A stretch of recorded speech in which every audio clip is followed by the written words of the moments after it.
ko, yung tabliya ko. Pwede siyang kainin diretso.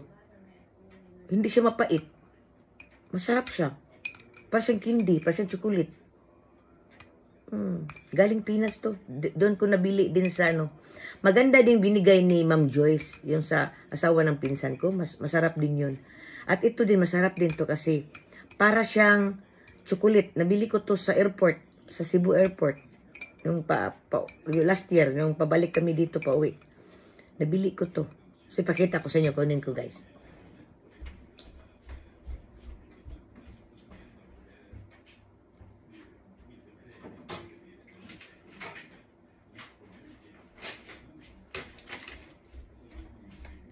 Ito siya guys, oh.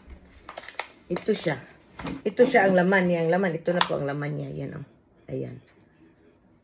Ito siya. Masarap siya. At ito na, ano, pangalan ng tabliya na nabili ko. Ito siya. Tapos nilagay ko dito sa garapon kasi na-open ko na. Kunti na lang sa loob. Hindi makasya sa garapon. Kaya ito. Ito din siya, oh. Masarap.